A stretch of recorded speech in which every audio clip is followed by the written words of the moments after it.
20 araw bago ang eleksyon 2025, muling nag-ikot ang ilang senatorial candidates para ilatag ang kanilang plataforma. Nakatutok si Chino Gaston. Pagsugpo sa krimen ang idiniin ni Attorney Raul Lambino sa Binondo, Maynila. Si Congressman Rodante Marcoleta gustong ipaglaban ang karapatan ng mga magsasaka. Scholarship sa mga batang boksingero sa Bacolod ang pangako ni Manny Pacquiao. Nagpunta sa San Mateo, Rizal si Kiko Pangilinan. Naistuldukan ni Ariel Querubin ang kahirapan at korupsyon. Balanse sa negosyo at pangangalaga sa kalikasan idiniin ni Senator Francis Tolentino. Nangako si Congresswoman Camille Villar na itutuloy ang mga proyektong pang-agrikultura. Pagtaas sa pondo ng libreng kolehiyo ang tututukan ni Bam Aquino.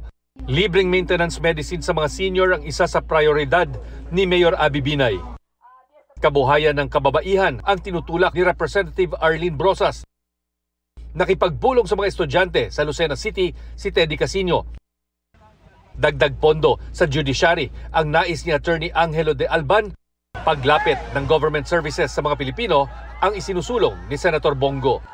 Patuloy naming sinusundan ang kampanya ng mga tumatakbong senador sa eleksyon 2025. Para sa GMA Integrated News, Chino Gaston, nakatutok, 24 oras.